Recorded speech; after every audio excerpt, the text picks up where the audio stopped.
अनिश्चिततेच्या काळात सुद्धा आपल्याला आपल्या पुस्तकाचं प्रत्येक पान खूप विश्वासाने पलटता आलं पाहिजे. रणनीती आखून पुढे जोरदार प्रवास करता आला पाहिजे. कारण यशस्वी तोच होतो जो अनिश्चिततेमध्ये सुद्धा कार्यरत राहतो.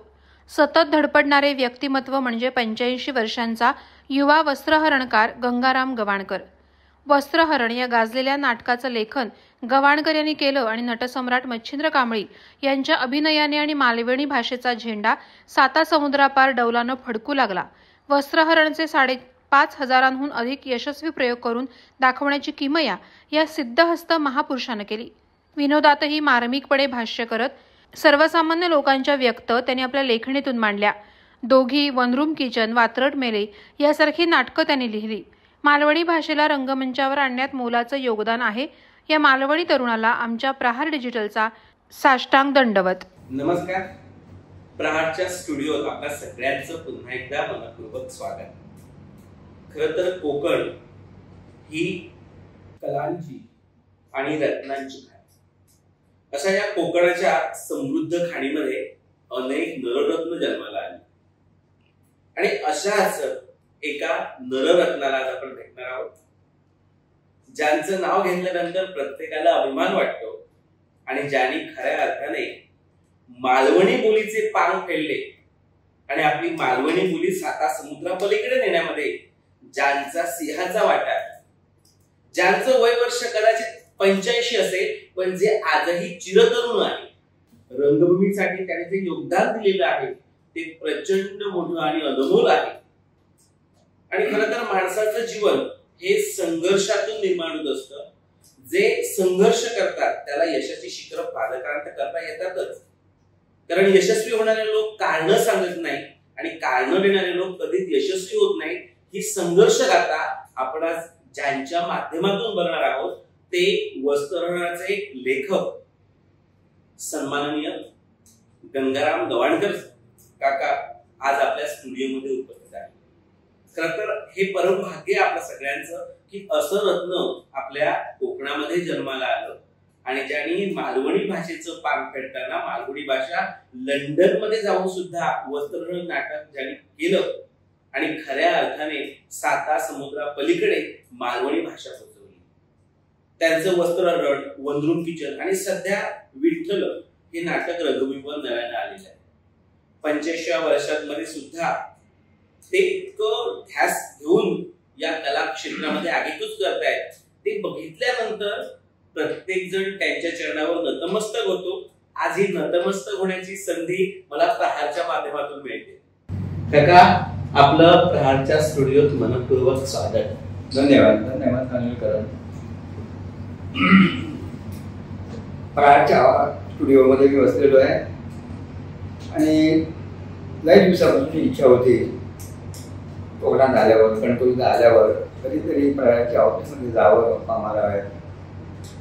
खालून जात होतो प्रहारच्या ऑफिसमधून. आज प्रत्यक्ष खानविलकरांमुळे प्रहारच्या स्टुडिओमध्ये येण्याचा योग आला आणि आमच्या खानविलकरांचा आग्रह होता की हयसर येवा, आमच्याशी गप्पा मारा आणि आमच्या प्रहारच्या वाचकांना, श्रोत्यांना तुमचं मनोगत व्यक्त करा. खूप मोठा प्रवास झाला आणि वय वगैरे वाटतं हे नैसर्गिक भाग आहे, परंतु माणसाचं मन म्हातारा होता का बाकी. आता माझे केस पिकले, दात पडले, सगळं काय होतंय. पण हे निसर्ग नियमाप्रमाणे सगळं व्हायचं होतं. पण याच वयामध्ये तिथून कुठली एक अज्ञानशक्ती आहे ती माझ्या पाठीमध्ये मला माहिती नाही, परंतु सांगते अजून तू म्हातारा झालेली नाही आहेस, तुला काहीतरी करायला पाहिजे. आणि हे करणं जे होतं, शिकलो होतो, हे माझ्या जीवनाने मला शिकवलं. म्हणूनच आज म्हणजे एक तरुणासारखा वावरतो मी.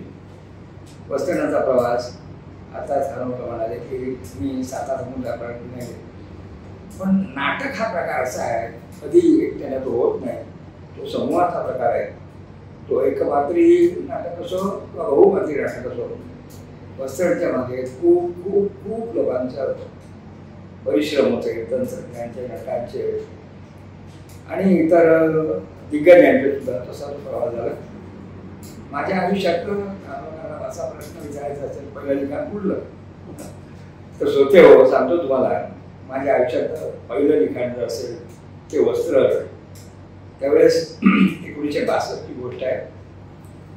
जे सुलाभात मी पहिल्या वर्षाला शिकत होतो आणि तिथला जो माहोल होता विद्यार्थिनीचा, आणि मी राहायचो खरं म्हणजे फुटपाथ राहायचो, माझ्या घरात राहायचो, मला राहायला जागा नव्हती.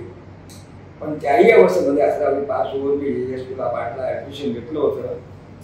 आणि जेव्हा सुलाभातच्या आवारामध्ये मी गेलो आणि तिथला जो सगळा ओलिया बघितला, माहोल बघितला, तर म्हटलं हैसर आपलं काय निभावं लागतो नाही. तर म्हणजे गेलो होतो कलाकार चित्रकार म्हणून मारण्यासाठी. पण तिथे मला एक टर्निंग पॉईंट मिळाला. जैजय गेलंय जैजय माझा मालवणी माणूस, मालवणी भाषा उघडी पडली. तेव्हा आठला गेलो तेव्हा त्याचे 2 शिपाई होते. त्यांच्याकडे बघितलं ते मालवणी म्हणून काहीतरी विचारत होते की मी संधी घेतली. म्हटलं ॲडमिशन मिळून जाणार. म्हटलं तुम्ही खायचे हो? तर ते म्हटलं राजापूरच्या मायकांचे. माझा ओलिया म्हणून कपड्याचा ओलिया म्हणून बघायला तुम्ही खायचे हो? मी पण राजापूरचं जायचा होतो.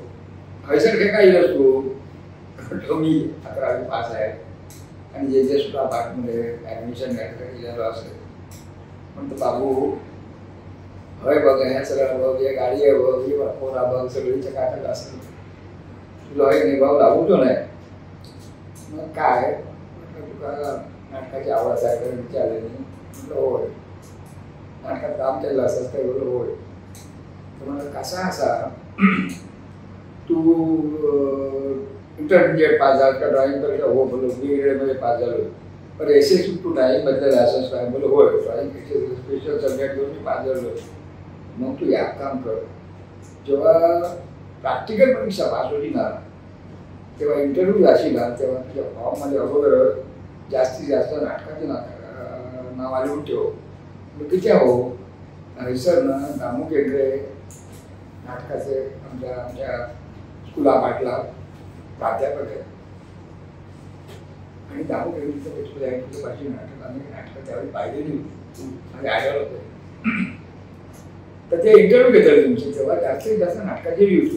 तसंच झालं. मी जेव्हा फॉर्म भरला सरांनी मला बघितलं, प्रत्यक्ष इंटरव्ह्यू घेतला आणि विचारलं मी तुझं म्हणजे नाटकामध्ये तू काम करते अजून नाशिक बोलायचे. नाटकामध्ये काम केलं आहेस का तू? म्हटलं हो सर. मी पाहिला म्हणून दाखव म्हणा बघी. आणि काय चमत्कार झाला श्रोते हो, तुमका सांगून खरा वाटूच नाही, पण कमीत कमी 1000 विद्यार्थी शाळेत म्हणजे स्कुलाभातला प्रवेशासाठी यायचे. त्यातले फक्त 50च विद्यार्थ्यांना प्रवेश असायचा. आणि मी फुटपाथवर राहणारा, श्मशानात राहणारा, म्हणजे स्वप्नातही कधी वाटलं नव्हतं की जेजसुनाबादची पायरी आपल्याला चढायला मिळते. आणि जेव्हा तो इंटरव्ह्यू झाला 3 दिवसांनी जेव्हा बोर्डावर नाव बघायला गेलो तेव्हा 50 विद्यार्थ्यांमध्ये गंगाराम महादेव गव्हाणकर हे नाव होतं. अभिनंदन तुमचं. खूप खूप म्हणजे इच्छा असेल तर आपल्याला मार्ग सापडतो. हो, आणि तो मार्ग तुम्हाला सापडला. अगदी बरोबर. आपण वस्त्रहरण जे लिहिलं ते वस्त्रहरण केवळ महाराष्ट्रामध्ये नाही तर भारताच्या बाहेर म्हणजे आपण लंडनला त्याचे प्रवेश झाले, तो अनुभव कसा होता? तो अनुभव खरं ना सांगू, हे स्कुलाभात हे माझ्या आयुष्यातला पहिली पायरी म्हणजे नाट्य लेखनाच्या बाबतीत. तर तो जेव्हा शिकवणे ना झालं तर म्हटलं आपल्याला नट म्हणून इथे काय वर्णी लागणार नाही. तर मग मी ना माझ्या गावात नाटकाचं नाटक व्हायचं. म्हणजे लळीत खेळे कधी त्याच्यावर आमच्या म्हणजे राजापूरला कसं दशावतार नाही, लळीत खेळे हा प्रकार आहे. मग तिथे सगळे नाटकातले नट जे होते गावात काम करणारे, राखेत मासे पकडणारे, कधी काय काम करणारे होते. मग ते काय करायचे जेव्हा नाटक चालू असायचं तेव्हा नाटकाच्या डायलॉग तर बोलायचे, पण आपसातले पण डायलॉग बोलायचे. म्हणजे महाराज तुम्ही आमच्या राज्यात आलात, आम्ही तुमचं स्वागत करतो. डायलॉग पाठवत मेले कसं काय खाऊन खाल्लं होतं पिठी बाजूने बांबू खाऊन दिलं ना.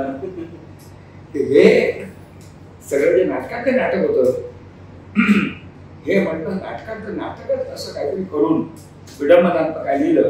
आणि मग माझ्या आयुष्यात वस्त्र आणि आता नाटक चालू आहे. म्हणजे 62 साल आज काय नाटक होतं आणि एकांकिका होतं. ते एकांकिका माझ्या सरांनी दामले गेले, सरांनी वाटले म्हणाले अतिशय चांगलं आहे. पण माझे दुसरे प्राध्यापक होते शांताराम पवार म्हणून, शांताराम पवार कवी होते, चित्रकार होते, त्यांना पण खूप आवडत होतं. म्हणे हा अतिशय चांगला प्रकार आहे, थोडं सांगते आपल्या कामाचे गंगाराम हा चांगला असायला पुढे कर. परंतु दुर्दैवाने या नाटकाने जितकं मला दिलंय तितकं मला पिळलंय. ती एकांकिका वस्त्रणी आपलं आज काय नाटक होता नाही, ती एका 3 वेळा हरवली. एकदा सरांकडून हरवली, 2 वेळा माझ्याकडून हरवली. मग आता ना त्याच्यानंतर काय झालं, नाटकं लिहायला गेलो. मग पहिलं नाटक लिहिलं मी वेडी माणसं नाटक. ते त्यावेळेस म्हणजे 1966-67 साली 3 स्पर्धा व्हायचा. चिंतामणराव कोल्हटकर नाट्य स्पर्धा, आर्तेकर नाट्य स्पर्धा आणि महाराष्ट्र राज्य नाट्य स्पर्धा, 3 स्पर्धा होत्या. त्या 3 स्पर्धेतून ते आलं. परंतु पहिलं नाटक स्पर्धेत आलेलं 1967 झाली, वेडी माणसं. त्या नाटकामध्ये मला 23 नाटकातून 26 सर्वोत्कृष्ट नाट्यलेखनाचा प्रदेश होता भारतीय. विशेष म्हणजे जे नाट्यशिबिर करायचो त्याने नाट्यशिबिरला म्हणजे नाटकात डायलॉग गुरु बनसुया विजय तेंडुलकर, श्याम फडके यांची नाटकं होते. मी त्याला जाऊन असं म्हणतो की ते स्पर्धेत असताना सुद्धा माझ्या नाटकाला सर्व नाट्यलेखन प्रदेश होता. मग हा सगळा पुढे झाला. आणि जेव्हा 3 वेळा नाटक हरवलं तो एक निर्माता माझ्याकडे आला, गुजराती निर्माता गव्हाणकर. दोघी नाटक माझा पहिलं आयुष्यात, दोघी व्यावसायिक रंगमंचावर 2 नाटक. ते 2 नाटक बघून तो छबील बसानी नावाचे असतो, ते पनामा बेडचे डायरेक्टर, ते इतके एक्साइट झाले. म्हणे गव्हाणकर साहेब आपके पास जो भी कुछ होगा तो हमें गेलो मराठी करू शकणार. तर तुम्हाला सांगतो ज्या वेळेस 2 नाटक दोघांनी कास्टिंग झालं. सकाराम मांडे खूप फेमस झालं होतं आणि सकाराम मांडरमध्ये नळू बोले हे सगळं होतं. कोणतं दिली होती केसटी आणि सकाराम मांडे डायरेक्टर कमलाकर सारंग आपल्या कोकणातले, त्याने ते नाटक डायरेक्शन केलं होतं. त्यामध्ये सुनबा देशपांडे, लालन सारंग, कमलाकर सारंग आणि शशिकांत इत्यादी दिग्गज कास्टिंग होतं. काय व्हायचं खरं आपण सांगतो तुम्हाला, ज्या वेळेस रवी नाट्यमंदिरला प्रवेश आहे ना, तर तो प्रयोग बघायला 3 आंधळे यायचे का. तोपर्यंत वस्त्र नाटक रंग म्हणजे आलं नव्हतं, ते विसरून गेलो होतो. म्हणजे 1962 या 73 पर्यंत काढला 73. आणि ते 3 आकडे मला कुठवर वाटत, हे 3 आकडे कसं काय नाटक एन्जॉय करतात. मग मी कधी जाऊन विचारलं बापकरांनी, माझं नाव काय सांगितलं. म्हटलं बापकरा तुम्हाला 3ऱ्यांदा मी बघतोय, आपली काय ओळख नाही आहे, तर हे आद्य नाटक तुम्ही बघितलं 2 नाटक, तुम्ही कसं काय एन्जॉय करता, कसं काय आनंद लुटता. साहेब नाही गवाट हो साहेब, हे नाटक बघण्यापेक्षा ऐकण्यात तरी मजा. तुम्ही एकदम खराब मजा नाटक म्हणजे तुम्ही ते नाटकातील संवाद ऐकण्यासाठी येतं. बरोबर खूप त्या उदाहरण लागलं सांगतो तुम्हाला, वेळाने भरपूर आहे बोला तुम्ही.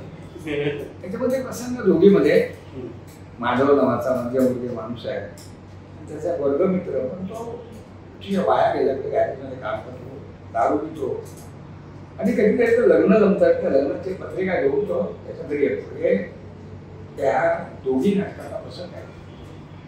आणि ह्या माधव मेंढ्याची भाजी करत असतो. साला काय तो म्हणतो, काय साला मेंढ्याची भाजी करतो बोलतो.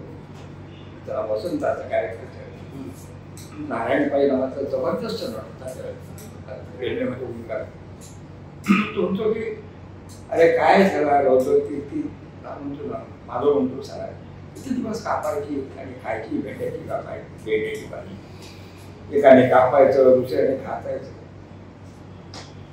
रोज ही भेंड्याची भाजी, रोज न चुकवता 9 बजेची गाडी माझ्या स्टेशनात येते आणि माझ्या ऑफिसमध्ये येऊन ठेवते आणि संध्याकाळी 5:35ची गाडी पुन्हा स्टेशनात येते, माझ्या घरी नेऊन ठेवते.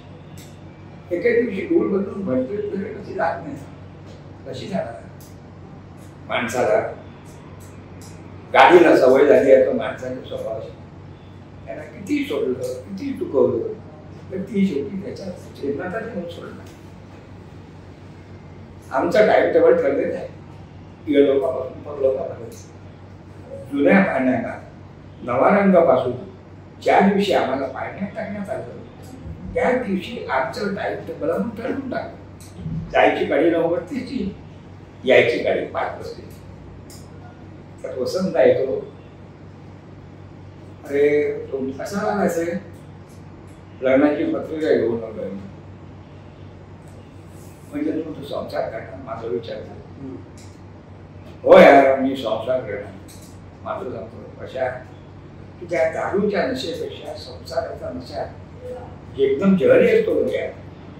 प्रत्येकाच्या संसाराच्या एवढ्या एवढ्या एवढ्या कुणाचं शिड पाठलेलं कुणाचं सुकाण मोडलेलं तर नावेला वाचवता वाचवता नावेचा नाकवाच्या अशा कितीशा वड्या या संसाराचा किनारा गाठणार आहे.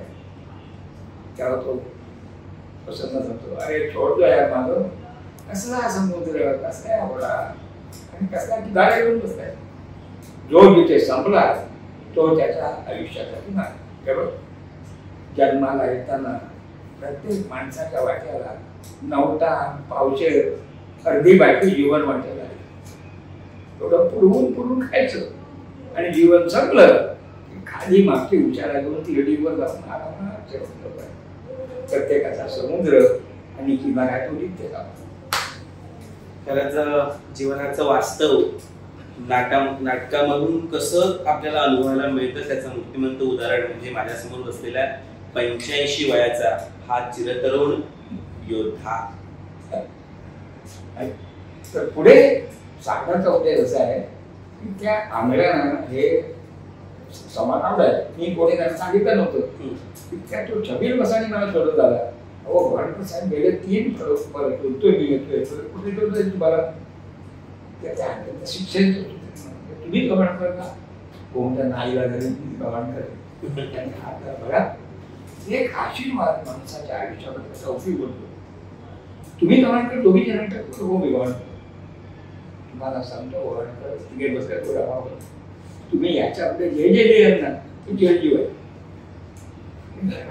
काय पूर्ण त्या माणसं त्या क्षणी छबील वसाने मला म्हणतो नाटक दोन्ही नाटक रिक्षा झालं.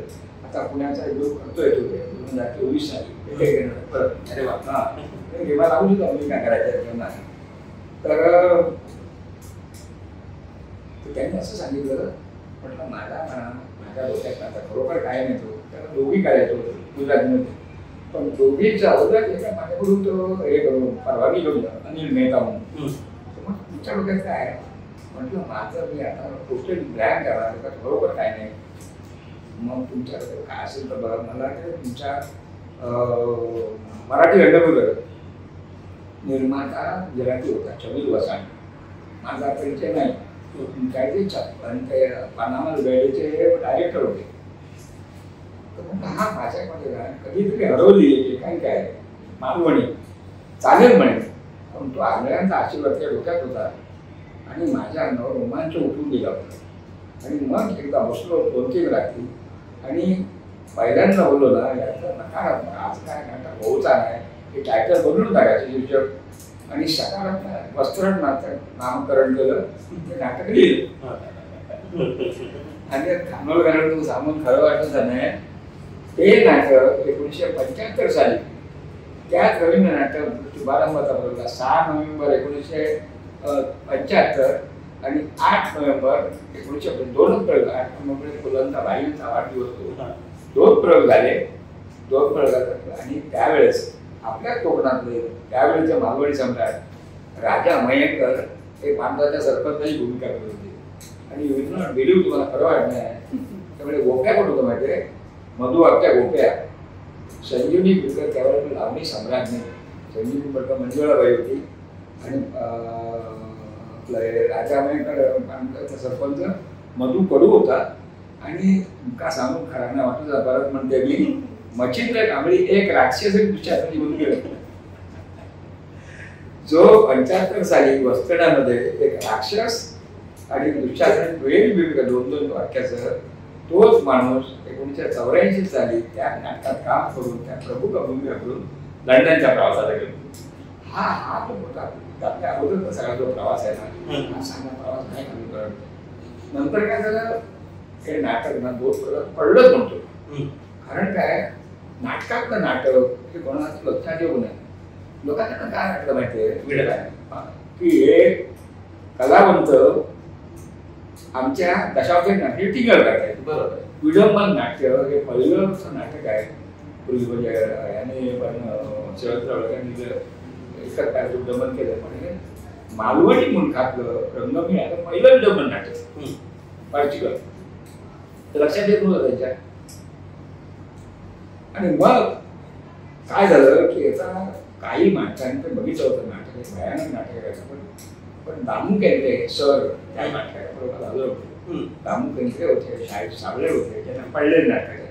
आणि प्राध्यापक कमलाकर सोडते नाट्यगुरू भयानक आहे. पण याकातली हरवले केंद्रे सरला भेटले, गंगा याकडे हरवलेलं आहे नाटक चालेल, काय हरवलंय पण तू शोध. आणि मग गिरणी स्पर्धेमध्ये नाटक संपूर्ण गिरणी, हे 1970 गोष्ट आहे. गिरणीत केलं त्यावेळेस कळलं की ह्या नाटकाचा नेपथ्य हरवलेलं आहे. पडद्यामध्ये मी काय म्हणत होतो, नाट्य प्रयोग करताना अशा तऱ्हेने व्हायला पाहिजे, पाठीमागे काय झालं दिसलं आहे. बरोबर. मग रमेश गंडवे डायरेक्टर होते आणि कोणतरी राम सावंत नाटक आपण नाटकाचा फोन बदलून घेऊ, फोन बदलून प्रेक्षकांना डिस्टर्ब होणार. मग त्या माणसाने अनोलकर आपल्या कोकणात गावली आहे, कोकणातल्या मातीमध्ये काय आहे, रत्न आहे, खाण आहे. बरोबर, सर्वांचं. मग खऱ्या त्याने त्या नाटकाची प्राणप्रतिष्ठा कुठे झाली म्हणजे स्पर्धेत, तेव्हा मच्छिंद्र कांबळे त्याचा काही संबंध नाही लेडीजमध्ये. आणि जेव्हा कामगार काय तेव्हा जेव्हा लेडीज स्पर्धेमध्ये नाटक काढलं, त्या संपूर्ण महाराष्ट्रामध्ये 36 जिल्ह्यांमध्ये वस्त्र पाहिला. वस्त्रांचा प्रवास व्यावसायिकला पहिला गेलं, गिरणी कामगारमध्ये आलं. काय म्हणतो होणार कामगार आणि जेव्हा कामगार रंग आलं गिरणीमध्ये तेव्हा ते पहिलं आलं. मग असं गिरणीत पहिला तर कामगार कल्याण नाट्य का उतरू नये. बरोबर. मग इकडेच रेवंडीचेच गावचं होतं, म्हणजे गावची संस्था होती, आदर्श कला मंडळचं काय नाव, आदर्श मित्र मंडळचं नाव होतं. आणि त्याच्यामध्ये दिलीप कांबळी गोप्या काम करायचं ना, गोप्या त्याचे वडील मॅनेजर होते. संस्था रेवंडी. मच्छिंद्र कांबळी पण पाठीमध्येच असायचं. पण मच्छिंद्रचा त्या नाटकावर लीक होता बहुत. आणि राम सावंत गिरडीच्या स्पर्धेत असताना मी खरं सांगतो, वस्त्रांची प्राण प्रतिष्ठा झाली असेल ना, ते राम सावंतांनी गेले. आम्ही लंडनला गेलो, हे गेलो, किती उड्या मारल्या ना, त्याला कारण त्याची गोष्ट पाहिजे. नाटकाची खेळा महत्वाचा असतो. बरोबर. नाटकाचा बॅक्टरचा माणूस महत्वाचा असतो. एखादा फराट उलटा पडला आणि नाटकाच्या अंगावर पडला पडणार होईल. बरोबर. कोणी एक नाटकात कोणी म्हणून नाही मी केलं पण मी म्हणत नाही, मी केलं पण निमित्त जात आहे. बरं सांगतो, कारण मला पैसा आला राजच्या ऑफिसमध्ये आलोय तर फोटो बघता येत नाही. प्रायचं ऑफिस आहे. खरं बोल. राम सावंत या अवयाने काय केलं ते विषय अशा सडकून तालीमध्ये तुमच्या नाटकाचा नेतृत्व मात्र आवडला काय असा माझ्या विचाराचा. आणि आम्ही सगळे सरपटलेलो होतो, वैतरलो होतो. असं काय करून काढलं, रणजीव होता, मी होतो, मी प्रत्येक तालमेला असायचं. खानोलकर अनुभव नेहमीच्या स्पर्धेपासून असा एकही तालीम न्यायचा प्रयत्न मी नसायचं. प्रत्येक तालमेल. आणि लेखकाचं जे कर्तव्य आहे, प्रत्येक लेखकाचं नाटक म्हणा ऐकायला त्याचं बाळ असतं. बरोबर. त्याचं संगोपन, त्याची निगराणी कशी चालते आहे सगळ्या लेखकांना शक्य नसते ते. पण मी याचा अड्ड्यावरचा माणूस आहे, कुठेही जातो. बरोबर आहे. तर काय जो मला आनंद वाटतो, कारण नाटकाचा प्रयोग बघण्यापेक्षा नाटकाची तालीम बघण्यामध्ये खूप मजा असतो. आणि खरं सांगतो तुम्हाला, तुम्ही नाटकं केली असणार, पण आम्ही नाटक बघायला जेव्हा नाटक चालू असते, पुरुषा येतात, पुरुषा राहतात, चाललेली असते, बरोबर झाला ना नाटकाचा की मग ना वाटतं ना मला आज झालं आयुष्य संपला. कारण काय माहितीये सुधारित मध्ये पु ल देशपांडेचं वाक्य आहे, शिकारीचा माझा जुन्यात आहे, एकदा शिकार माझा की वाचा गेला. बरोबर. एकदा नाटकाबरोबर झाला ना तू मग रिलॅक्स होतो, तुला माझा कंटाळा आहे तुझा नको. तसंच आहे. म्हणून म्हटलं नाही, मग मी कंटाळा नाही, आता पण सगळीकडे जातो एकांगी स्पर्धेला ते काय आर्मीला पण ते फ्रेश काय करायचं म्हणत मला एनर्जी मिळते. तसंच गेलो मग आलं कुठं नाही. आणि मग काय बोलतो कुठे दोष झाले म्हटलं कुठे काढले 2 रिक्षातून काय 2 तांबड्या रेल्वेने घात काढले. क्राईम हे काय ह्यात नेपथ्य असा कसा काय आम्हाला गोटे आहे गोटे आहे रेल्वेच ना 2 मध्ये रिमिनी लावा, घैशन लावा, दगड बांधा, घैशन लावा, रशी बांधली, कप्पी लावली, गोट्या पडतो ओढ. आणि जेव्हा 2 रिमिनी बाजूला गेल्या अशानं आम्ही मस्त चालतो. खऱ्या अर्थाने गिरणी स्पर्धेमध्ये वस्त्रण्याची प्राण प्रतिष्ठापना झाली. नाटकाचं नेपथ्य प्रकाश योजना किती महत्वाची असते. ते नेपथ्य पण बोलतो, प्रकाश योजना पण बोलते, पण बोलकी केली गेली पाहिजे. बरोबर योग्य झालं राम सावंतांनी केली. आणि गिरणी स्पर्धेमध्ये तुमचा माहिती मला पुस्तक वाचता माहिती नाही, पण संपूर्ण महाराष्ट्रामध्ये ते 269 नाटकामध्ये वस्त्र पहिला. तेव्हा त्या स्पर्धेमध्ये मच्छिंद्र गंभीर मधुकर धाऊसकर नावाचा गोल्डमोर मिल मध्ये होता कामगार आपल्या कणकवलीचा, तो हयात नाही आता, त्याला रोपक नाही मिळालं. आणि रत्नाकर मटकरी असं काय माधव मनोहर ज्येष्ठ नाट्य समीक्षक सव्यसाची लेखक, त्यांनी मधुकर धाऊस होती 2 पानं रसरंजन दिली की मुळात त्या भूमिकेत ती ताकद आहे ना. बरोबर की ही भूमिका जर समजून केली तर ते पु ल देशपांडे म्हणे होते की प्रत्येक गावागावामध्ये असं ताकद आहे, प्रत्येक गावामध्ये तुकाराम काढले तसं तो तात्याचा विचवला. आणि म्हणून आता 269 नाटकांमध्ये पहिलं आलं तर मग हे नाटक चालायला पाहिजे. कुणीही मराठी रंगभूमी माझे मित्र अनेक निर्माते होते, मोहन तोडकरांपासून कुणी हा करता प्रयत्न नाही. पण माझी एक पूर्ण इच्छा होती कधी ना कधी तरी जे नाटक लोकांना हसवते ते कधी ना कधीतरी लोकांची कब्जा घेणार. बरोबर बुकिंग होत नव्हतं, लोक हसत होते. आणि मग आम्ही अक्षरशः गाड्या घ्यावं नाटक म्हणजे नमन बरोबर पण कुणी आलं. पण शेवटी आपल्या कोळंबचे राष्ट्रीय नोंदणी संघाचे सेक्रेटरी होते मनोहर नरेन कोळंब, त्यांना ना मालवणी माणसाविषयी, मालवणी मातीविषयी, मालवणी भाषेविषयी त्यांना प्रेम होतं. ते शिवाजी मंदिराचे सदस्य होते, शिवाजी नाट्यवंत होते. तर त्यांना मधुकडू आणि राजा नाईक जाऊन सोन्यावर सोनं मला त्यांचा नाटकाचा कवडीचाही संबंध आहे. त्यांचा संबंध ट्रेड युनियनशी, कामगाराची. पण ह्या प्रेमापोटी त्यांनी घेतलं आणि मला 1200 रुपये दिले होते. किती 50 रुपये 600 रुपये दिले. ती तुमची राहायची 12 करून मी करणार. आणि काय सांगू ते काय करायचे मोठा विनोद आहे. ते गिरणीचे सेक्रेटरी असल्यामुळे 3:30 वाजता गिरणी सुटली रुमील वगैरे सगळी माणसं आपण बाहेर नाटकाला फुकट. पण कुणी असायचं नाही कारण ते त्याच्यावरची माणसं होती. तर माय नाही काय आता गुलगुलता करू की काळजात नाही माय नाही मालवणी त्यांच्या डोक्यावर असून जाता.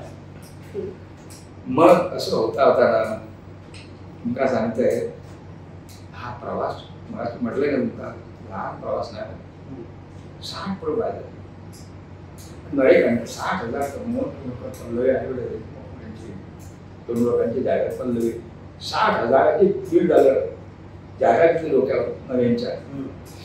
नरे शिवाजी मंदिरचे नंतर सेक्रेटरी असल्यामुळे आणि मोहन तोडकर कालावर ऑफिस शिवाजी मंदिर असल्यामुळे ते त्यांच्याकडे पैसे मागत नव्हते, ते देत नव्हते.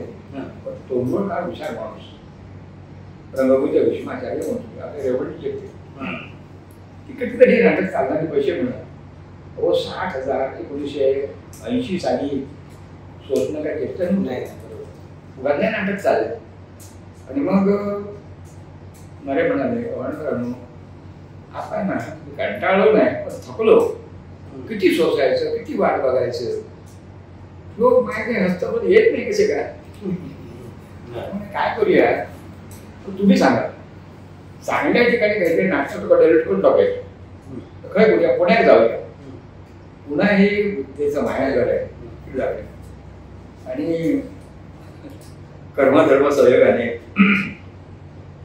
सुयोग म्हणा काय म्हणा आयुष्यात आम्हाला उद्भवले टिळक स्मारक मंदिर हे पुण्याचं एक चोपन्न प्रेक्षकांचं उच्चभ्रू प्रेक्षकांचं हे आहे नाट्यगृह आहे तिथला प्रेक्षक उच्चभ्रू सहसा नाही. आता ती पॅकिंग आमची मला म्हणजे आता आपले होतं थोडं ते आयुष्य जवळनी मायाने काय कसं करतात दुधाकडे कांबळी काम करतो मास्तर मी पण होतो आणि सांगतो तुम्हाला दुर्दैवाच्या दशावतार हो पण ती गाडी होती आणि शेवटचा फळ म्हणून आम्ही दोघे लेखक आणि निर्माता बसलो.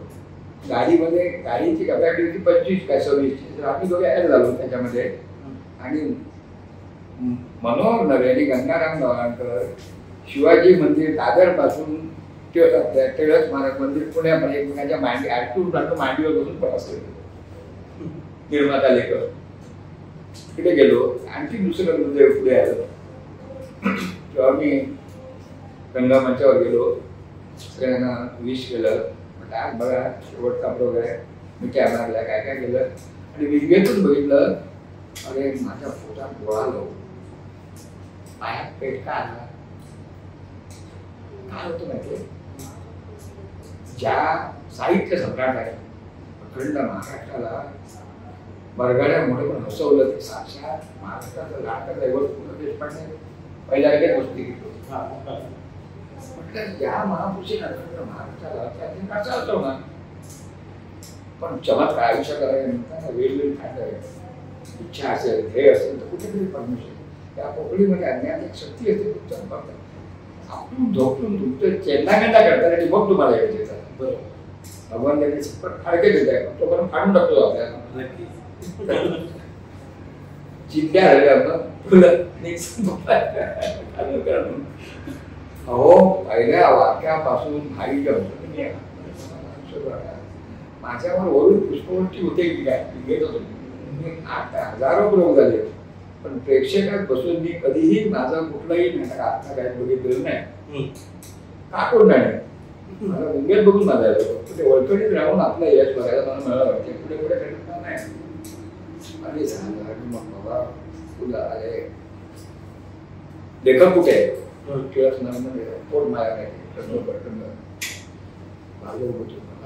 पाणी तुला जी नाटकं बघितली होती पुस्तकं वाचली दैवत आपलं आलं तुझे काय झालं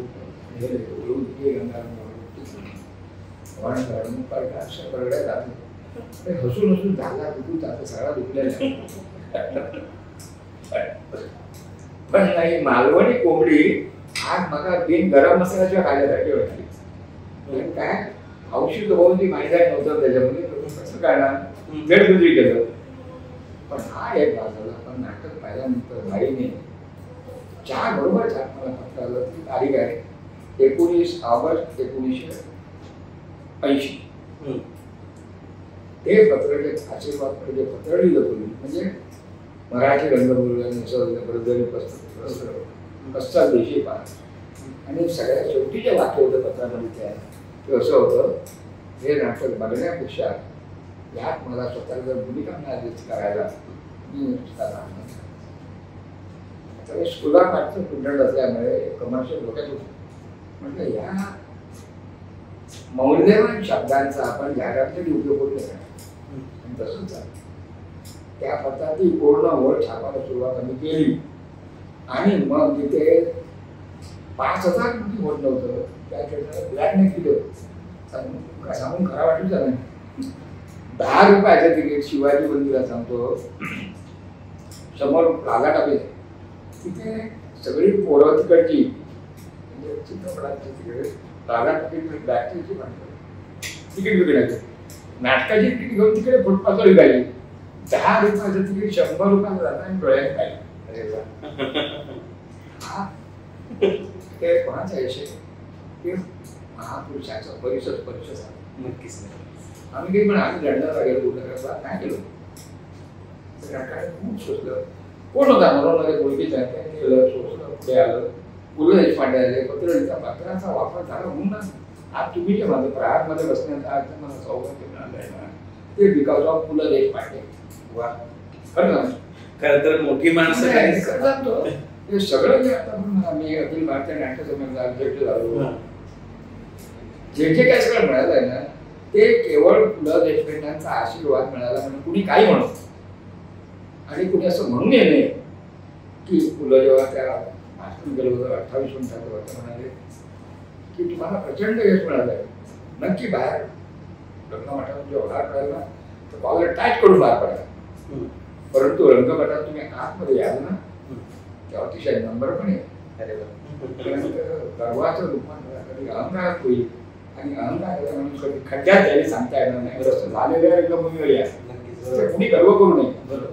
तुमचा एकट्याचं यश नसतं मी म्हणतो मी निमित्त मात्र आहे कुणी नसतं पण हा त्याच्या पाठीवर तुमचा परिश्रम असायला पाहिजे कसं कोणी 10 माणसामध्ये एक तुमचे नशीब घेऊन येतो तेव्हा 9 माणसं नशीब करतो नक्कीच नक्कीच किंवा 10 माणसात एक कोणी वाईट असेल 9च्या 9 नशीब घडा म्हणा बरोबर हा एक नाटापर्यंतचा एक काळच का असेल पण तसं झालं आणि मग पुढचा जो प्रवास म्हणा लंडनचा प्रवास आहे आणि बघता बघता ओम नाट्यगंधा मनोहरच्या संस्थेने बघता बघता ओव्हर पॅक 600 ओव्हर पॅक आणि मध्ये अशी दुर्दैवी घटना घडली मच्छिंद्र कांबळी रमेश रणदिवे आणि संजीवनी जाधव यांनी पतीने भद्रकाली प्रोडक्शन नावाची नवीन संस्था निर्माण केली म्हणजे नाटक चालू असताना आणि ते त्याने आपली संस्था चालू केली पण नरे म्हणाले मी काही झालं तरी हे नाटक थांबवणार नाही पण नरे लाल बागला साडी करायची वस्त्र नाटकामध्ये शिवाजी वर्ग राहिला या नाटकाने मला घर दिलं ते विसरू शकत नाही आणि नरेंचं वस्त्रणावर आणि मच्छींच्या कामावर प्रचंड प्रेम होतं का घटना घडली माहिती नाही पण मी काय म्हणतो योगाग आहे की मराठी रंगभूमीला मच्छिंद्रसारखा एक चांगला निर्माता बनला मालवणी नाटकाचा काही वर्ष निर्माण नाटक चाललं पण नरेने रमेश पवारला घेऊन 200 प्रयोग केले ते ओव्हर पॅक 800 प्रयोग झाले नाट्यगंधाचे आले का ते कोणाला माहिती नाही बरोबर 800 प्रयोग ओम नाट्यगंधा म्हणून नरेंच्या नाव संस्थेच्या नावात 800 प्रयोग झाले आणि रमेश कर्णे आजारी पडले आणि रमेश पवार आजारी पडले रमेश कर्णे वाचले होते रमेशच्या काळामध्ये तुमच्या भाषेत पण ज्यावेळेस ते नाटक 2 हे झाले पडे झाले तेव्हा जी मुलं जी होती ना नाटकातली ती वस्त्रांच्या बाजूने होती नरेंच्या बाजूने पण या नाटकाने आम्हाला नाव दिलं मुलांमध्ये आम्हाला नाव मिळालं आम्ही हे नाटक ही संस्था नाही विसरू शकत आहे 800 प्रकारानंतर म्हणजे 1984 साली पुन्हा मच्छिंद्रचा जीव होता या वस्त्र म्हणजे त्याचा एक पार्ट ऑफ बॉडी झालं वस्त्र तेव्हा भेटायचं नाटक आणि मग त्यांच्याकडे ते व्यावसायिक दिले सगळे खूप बोला मला रसिकांना हे ऐकायला नक्की आवडेल की लंडन मध्ये भाषा इंग्रजी बोलली जाते मी मालवणी येऊन तिथे गेला मग त्यावेळेचा अनुभव जेव्हा भद्रकालीकडे गेलो तर 1984 ला काय झालं होतं त्या मोठमोठ्या रंगभूमीच्या संस्था आपली नाटकं घेऊन परदेशात जायची अमेरिका लंडन वगैरे मग आमची म्हणजे कसं झालं 800 होईपर्यंत आणि मच्छिंद्रकडे नाटक केल्यानंतर मराठी रंगभूमी सगळे दिग्गज हे पुणे म्हणजे नाना पाटेकर अमोल कालेकर काशीनाथ घाणेकर बाळगोरी ही सगळी मोठमोठी जी माणसं होती ना त्यांनी 5-10 नाटक मुलीत होती अरे वा विशेषतः कोकणात ते सगळं जे प्रेम मानवणीकडे त्यांचं प्रेम होतं त्यांनी सर्व नाटक तिकीट काढून बसायचे सगळे मग डोक्यात असा विचारला की ह्या दिग्गजाला घेऊन लंडनला जायचं म्हणजे काहीची गोष्ट नाही आम्ही एसटीचा 10 टक्क्यातून असं माणसं लंडनला का जाणार. बरोबर. मग आम्ही आमची मैत्री आमच्याकडे वैचारिक मतभेद होते, पण जीवभावाची मैत्री होती. आम्ही सोनबाईची कामे अंगडची रेवंडीची ते एक नातं होतं. आम्ही खूप भांडायचो, पण ते रायका गेली की रवरात्री कसं गेली तसं आमचं होतं. वेगळं नातं होतं. हा म्हणजे कसं माझ्या नाटक सगळ्या नाटकावर माझा त्याचा जीव होता. नाटक घ्यायचं वर्षभर ठेवायचा आणि दुसरं घेऊन ते परत करायचं असं होतं सगळं. तर म्हणून आपण जर या ज्यांनी दिग्गजांनी काम केले त्या गाण्याचे पाहुणे कलाकार म्हणून जर षण्मुखानंद प्रयोग केला तर आपल्याला होऊ शकतं. करणार कसं? म्हणजे पहिला कोणतरी मोठा माणूस सापडला पाहिजे आयामध्ये विचारायला. बरोबर. मग आम्ही पहिल्यांदा गेलो ते काशीनाथ घाणेकर. आता खरं सांगतो तुम्हाला, काशीनाथ घाणेकर म्हणजे काशीनाथ लागू ही सगळी आमची दैवत त्यावेळेस. खरं सांगतो त्यांची नाटकं पूर्ण म्हणजे एक तर पैसा म्हणजे काय तिकीट काढायची ऐकत नसल्यामुळे किंवा त्यांच्यावर प्रेम नसल्यामुळे त्यावेळेस संधी मिळते रिंगेतून बघायचं. पण घाणेकर हा करणं होतं, मराठी तुमचा करणं होता. उदार माणसं रंगमंचाच्या बॅकसाईड माणसं नितांत प्रेम करायला कधी कधी नाही घरी घेऊन जायचं वाटतच होतं तशी माणसे. तर डॉक्टरांकडे गेलो. डॉक्टरांचा माझा खूप जवळचा संबंध आहे. डॉक्टरांना लंडनला जायचं असावं, काय झालं पैसे कमी पडतात काय करूया. डॉक्टर म्हणजे किती पैसे पाहिजे तुम्हाला? डॉक्टर म्हणतात आमचा पैसे नको, तुम्ही वया. तुम्ही यावा म्हणजे काय वया? आमचा विचार असो आला की षण्मुखामध्ये नाटकामध्ये नाटक करायचं, त्याच्यामुळे तुम्ही भूमिका करायची. तुम्ही जर भूमिका केली तर हाऊसफुल काय म्हणते डॉक्टर काशीनाथ घाणेकर हाऊसफुलचा बोर्ड जन्माला घेऊन आले असं समजा. बरोबर. सगळे त्याचे हाऊसफुल वाचायचे काय बॉलवर तो याच म्हणे मी काम करेन. पण बघा गवाणकर मी जर काम केलं ना तर ते मी प्रमुख भूमिका आहे. अरे बापरे, आता पाहिलं तसं उडफोड करणार 3.5 तास एवढा भूमिका. डॉक्टर तुम्ही पांडवच्या सरपंचाची भूमिका करणार, तुम्ही 5 भेटता गवाणकर त्या नाटकात प्रमुख भूमिका कुठली तुम्हाला माहिती आहे का? तुम्ही बघत म्हणताय काय या नाटकामध्ये वस्त्र कोण करतो? दुःशासन, मग ती प्रमुख भूमिका आहे. आणि त्या भूमिकेला एकच वाक्य त्यानं म्हणायचं होतं, अगं भर सभेत माझा अपमान झाला, तू फिरपिरी असली होतीच नाही का? आपला भोग आपल्या कारखान्याचे पळ. आणि जेव्हा माझ्या पोटात बोलायला होता मी भूमिका केली, तू डिक्लेअर करून टाक. आणि जेव्हा डॉक्टर काशीनाथ घाणेकर वस्त्र नाटकामध्ये काम करतात ते जाहीर झालं, त्याच्यानंतर सगळे विनय आपटे बहादुरी, नाना पाटेकर, अशोक सराफ, सचिन सगळे दिग्गज बहादुरी तयार झाले. तो प्रयोग मग तुम्ही इमॅजिन करावं, कल्पना करा. नाना पाटेकर भीम, अशोक सराफ धर्म, सचिन पिळगावकर विधीर, नाना पाटेकर भीम आणि सगळ्यात म्हणजे मास्टर आपले मास्टर दत्ताराम मोदी सुरत दिलचे बोटे त्यांनी युद्धनाट्याची भूमिका केली. तुम्ही पाहिला खूप लहान असणार तुम्ही 1984 ची गोष्ट आहे. आणि खरं म्हणजे त्यांना मी तोडून नाटकं बघत होतो, त्यांना तोडून पाहत होतो, त्यांना शिकवण्याची माझ्या वेळ आली. एका वाक्यासाठी 15 दिवस त्यांच्या घरी जात करून आणि काय व्हायचं एक आनंदोत्सव होता. कुठलं वाक्य कुठलं गप्पा त्यांच्या सिनेमात नाटकातल्या गप्पा विरघळून जायचो तासन तास गप्पा. आणि त्याचं पण प्रयोग कसं म्हणजे ह्या दिग्गज नटांच्या एक आदरणीची भिजली असते त्यांच्याकडे जवळ जायला मागत नाही. आणि यावेळी त्यामध्ये ऐकणार हवा असतो आपल्या जवळचा माणूस वाचमान थोडाच आहे.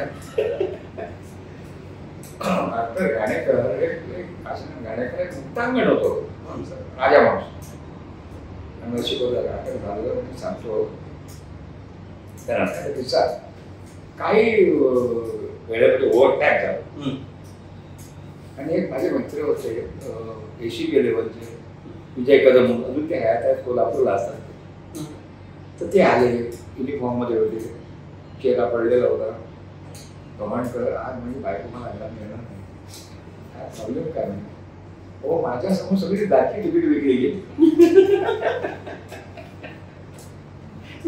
कसं पण करून मी निघेत होतो डॉक्टर काटणार घाणेकर माझ्या बाजूला होतो कसं हे करून मला 2 तिकीट अरे बापरे घाणेकर काय झालं डॉक्टरांनी 100 तिकीट घेतली होती नाना पाटेकरांनी 100 तिकीट घेतली आम्हाला मदत झाली म्हणून म्हणजे स्वतः तर काम करत होते पण तिकीटही खूप चांगलं मराठी रंगभूमी सांगतो ज्याला अडचणी येते हे दिग्गज आहेत ना त्यांचे आशीर्वाद आहेत त्यांच्या सदिच्छा आहे नक्कीच त्यांची मदत आहे म्हणून चालते नाही असं म्हटलं जातं की तुम्ही 3 तासामध्ये कलाकार किती भारी आहे त्यापेक्षा माणूस म्हणून किती भारी आहे हे महत्वाचं असतं आणि ते तुम्ही आज प्रेक्षकांना तुमच्या माध्यमातून सांगा आणि त्यानंतर काय झालं पुढे 2 तिकीट मागितले आणि काही विचार घातलाय 2 तिकीट दिले ते आमचे मित्र पण होते त्यांनी पण विचारलं आणि पैसे देऊ गेले तिकिटाचे डॉक्टर म्हणाले युनिफॉर्म मध्ये असताना मी सहसा आम्ही पैसे घेत नाही पोलीस ऑफिसर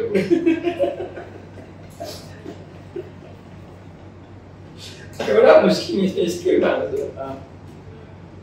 आणि झालं ते आणि त्या नाटकाचं बुकिंग त्यावेळेस 92,000 रुपये. अरे वा. 92,000 त्यावेळी 1984. आणि दुसरी गोष्ट अशी वसंतराव दादा मुख्यमंत्री होते अर्धाधिक मंत्रिमंडळ तिकीट काढून बसलं होतं. अरे वा. सगळ्यांनी बघितलं आणि लता तिथे प्रमुख पाहुण्या होत्या त्या सहसा भाषण कधी करत नाही तर माहीत करतात गाण्यासाठी पण त्या दिवशी म्हणाल्या कोकणी आणि कोंकणी या जुळ्या बहिणी आहेत. तर म्हणे आमचे लागवणी कलावंत या काही दिवसात लंडनला जात आहेत वस्त्रहरण करण्यासाठी पण त्यांच्यावर म्हणे वस्त्रहरण करण्याची पाळी येणार की नाही कारण तिथल्या बायका खूप तोंडाला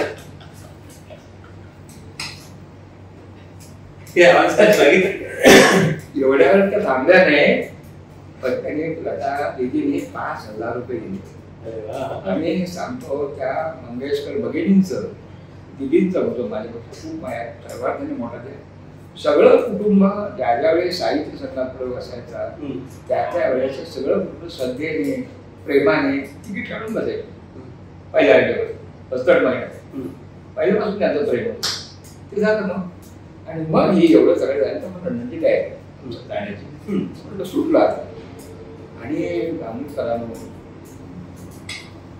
मालवणी माणूसा लालपरी लाल जगाच्या आम्हाला काय भाग्य म्हणा तुम्हाला आमचा शुभारंभाचा प्रयोग मानवळूनचा पहिला प्रयोग होता वस्त्राचा शुभारंभाचा प्रयोग 16 फेब्रुवारी 1980 काय झालं होतं अडचणी मला आता आठवतं सगळं यशाचं हे सांगत असताना या नाटकाने मला जे काय छळलंय ना तू विचळते ते तुम्हाला अंगावर टाका येईल. 16 फेब्रुवारी 1980 शनिवार तारीख द्यायला आणि मामा कडनेकर त्यावेळेस आमच्या नाटकाचे मॅनेजर होते ते ज्योतिषशास्त्रावर आणि जर याच्यावर त्याच्यावर त्यांचा विश्वास होता. त्यांचं असं लक्षात आलं की 16 फेब्रुवारी 84 वर्षांचं सूर्यग्रहण येत आहे अपशकून सूर्यग्रहण राहुकेतून गेलं आणि शनी नाटक करायचं नाही मग कधी करायचं एकदा हे नाटक 75 पडलेलं आहे मग 15 तारखेला शुभारंभ करायचा दुसऱ्या दिवशी मग नाटक चालू करायचं 15 फेब्रुवारी काय ठरलं आणि नेमकं 15 फेब्रुवारी 1980 त्या दिवशी मच्छिंद्र कांबळी तोरवळकरांच्या महासागर नाटकामध्ये पुण्याच्या प्रभागात काम करतात आणि हे 2 दिवस अगोदर कळलं 48 तास अगोदर कळलं पण ठरलं होतं काय करू म्हणजे ग्रहणाच्या दिवशी प्रयोग न करता रडण्याच्या अगोदर करायचं. 15 तारखेला पैसे धर नाही सरपंच कोण आम्ही राजाबाईकडे गेलो. राजाभाऊ हातपाय जोडले त्याचं काय लागत पुढे असं झालेलं आहे. राजा पाहिजे यायला सोडली अहो पोरं चांगले सानिकाने पाहिजे मी नाही करू शकत. तुमच्याकडं प्रांताचा सरपंच आहे कोण गंगाराम पवार मी आम्ही असंच रोज मग नवे गोष्ट नेहमी काय मला धरलं काच म्हणेन आता सरपंच इमॅजिन करा मला काय झालं असेल. बरोबर मधू कांबिका मंजुळबाई करत होते आणि ही सगळी पोरं कोणी काय रमेश कोणी नावाचं कोणीही नावाचं आणि हळू कोर्टाने तालीम तरी घ्या माझी तालीम घेतलेली 15 फेब्रुवारी 1980 ला शुभारंभाचा प्रयोग करणारा महादेव गवाणकरने केला. इमॅजिन करा काय झालं असेल. आणि सगळ्यात म्हणजे समोर वडमण आकाश बसला होता अभिनयाचा सगळी दुभाची त्यांना बघितलं माझ्या पोटात गोळा आला म्हणतात आता संपलं. पण ही रंगदेवता आहे ना काय मोठा तुम्ही खरोखर सांगतो ना हे अज्ञात शक्य आहे. बरं मी म्हणता त्याच्या खळ्या म्हणतो रंगदेवते तुम्ही या खळ्याची निष्ठेने राहिला श्रद्धेने राहिला प्रामाणिक राहिला ती तुम्हाला पोटामध्ये तुम्हाला 15 घेणाऱ्या चांगल्या अर्थाने. बरोबर पण या रंगदेवतेच्या फळ्याशी किंवा फळ्यांवर कलावंतांची किंवा याची बेईमानी केली ना तुमची ती नाश होणार आणि केलंय ते नक्कीच नक्कीच. इथे कुठलंही चालत नाही हो दाटपणं चालत नाही काय चालत चालत नाही. आणि ते मी डोळ्यासमोर अक्षरशः पोटात गोळा येणं पायात पेटका येणं डोळ्यासमोर काजवे चमकलं मी सगळं खणाक नाही डोळ्यासमोर आलं. पण पुढच्या चढीनं काय झाला चमकला दिव्य प्रकार डोळ्यासमोर आला. त्या देवते रंगदेवतेने मला 60 झळे फुटावे असं बोलू गेलो. तेवढेच ह्याच्या काळ्या तेवढा सती दुभाची नियमा कंट्रोल मिठी मारली. भगवान you are not only writer you are actor also. अभिनयाचा राक्षस होता अरे म्हटलं उद्यापासून तुम्हीच कंटिन्यू करा म्हणून नाही मी लेखक म्हणून लेखक महिन्यावर मी केलेलं आहे. त्याचं तो उपजीविकेचं आहे साधारण माझी नोकरी आहे सेंट्रल गव्हर्नमेंटची भारत सरकारचा नोकर आहे. मला नोकरी करू दे त्याला काम करू दे तेव्हा पण काय झालं या नाटकाने इतकं पिळलं प्रत्येक प्रकारचं की हजर असायचं गंमत म्हणून काय म्हणून आणि कोणीतरी घर हजर असायचा कधी दुष्चाचरण कधी धर्म कधी अर्जुन काय काय काय काय प्रत्येक प्रयोगाला मला करावं लागायचं. म्हणजे सगळे रोज मी बघितले.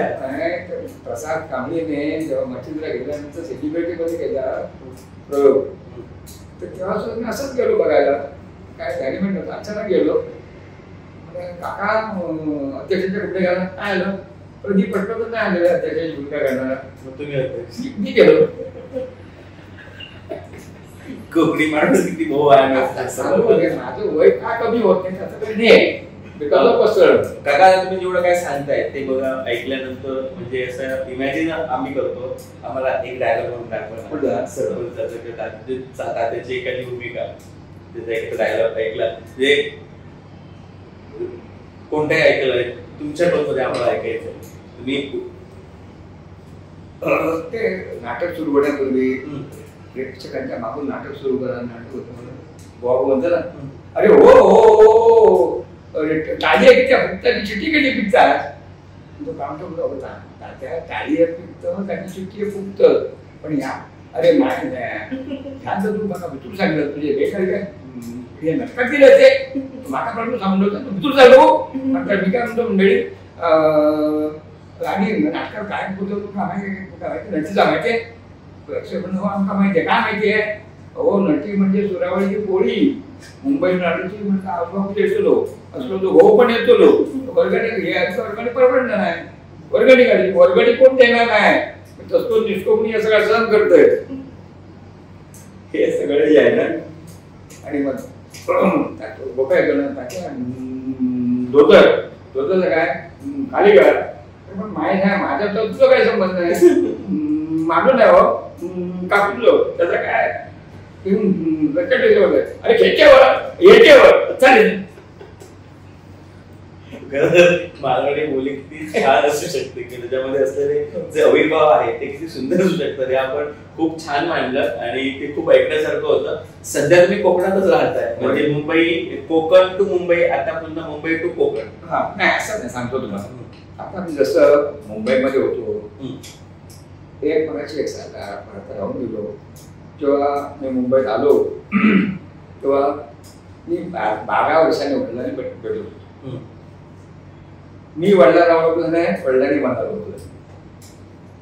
मला शिकायचं सातवीपास झालं होतो बाबा वडिलांना पाहिलं मुंबईत फुटपाथवर राहायचे ते. वडिलांनी मला विचारलं माझ्या हाताला मेहमान कोण आणि माझ्या हाताला मी विचारलं माझे बाबा कसं राहते. नोकरी करायची होती खानोळकरांना उपजीविकेसाठी आणि शिकण्यासाठी. आयुष्यातली पहिली नोकरी ती 12 रोजावर बालमजूर म्हणून 6 रोजावर बालमजूर म्हणून विमानतळावर केली. आणि ज्या विमानतळावर मी 6 रोजावर बालमजूर म्हणून नोकरी केली त्या विमानतळावर माझ्या नाटकासहित लग्न झालं. हा सगळा प्रवास झाला. पण तुम्हाला आता एक वेगळ्या वळणावर मी मला 2 चालत पण त्याबद्दल तुम्हाला सांगतो की मालवणी माणसं कलावंत. तुमचा प्रश्न असा होता मुंबई ते कोकण ते. पण मी मुंबई सोडली नाही आणि मुंबई मला काय सोडणार नाही. 66 वर्ष ज्या बापुरीने मुंबादेवीने सांभाळलं मला. उकरीड्यात होतो सांगायचं माझं होते उकरीड्यात होतो. कुठल्या कुठे घेऊन पोहोचवलं म्हणजे विश खांडेकर, युवा शिरवाडकर, आचार्य अत्रे, पु ल देशपांडे, पद्मश्री मधुबाई कर्णी, जयवंत दळवी म्हणजे सगळे दिग्गज म्हणजे यांचा शागावकर यांची जवळची पाणी झाली. हे काय चमत्कार आहे. आता ह्या सगळ्यांच्या सहकार्यामुळे आशीर्वादामुळे आचार्य अत्रे म्हणायचे त्यांच्या आत्मकथनामध्ये सज्जनांच्या दारी जाऊन मी माधुकरी जमविली ते माझ्या यशाचं मांडवल. मी त्यांची कॉपी कमी त्यांच्या रागाने बसू शकत नाही आठवणातच बसू शकत नाही. पण हे सदिच्छाने आशीर्वाद मिळायला सोबत नाही. आता कसं झालं 66 वर्ष मुंबईत राहिलो. उकरड्याचा प्रवास झाला. पण माझं गाव झालं माझं जे गाव आहे माणबन गाव तिथे माझा जन्म झालेला. त्याच गावी त्या जुन्या घरावर मी नवीन घर बांधलं माझ्या 90 साली स्वकष्टाने नोकरी वयाच्या 45 वर्ष. तर माझी गावाची नाव आहे ना विशेषतः कोकण. पांडुरंगाने परमेश्वराने निसर्गाने कोकण हा मालवणी माणसाचं अंगण नक्कीच. तिथे तुम्ही काश्मीर देशमी सगळं काय ना सगळं काश्मीर या कोकणात नक्कीच तुमच्यासारखी रचना आहे. हा आणि माझं मालवणी भाषेवर मालवणी माणसावर मालवणी याच्यावर प्रचंड माझं प्रेम आहे. आणि एक मगाशी आता म्हणजे मी आता प्रहारच्या ऑफिसमध्ये बसलोय म्हणतो जेव्हा मालवणी नाटक जोरात चालू लागली त्या उपनगरामध्ये मालवणी जत्रू सुरू झाली. मालवणी एक कलाकृती काय घडू शकते.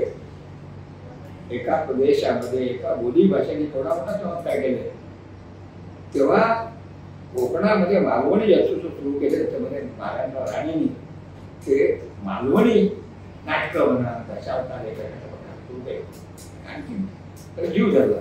आणि मग हा तुमचा प्रश्न मला माहिती काय जमतो.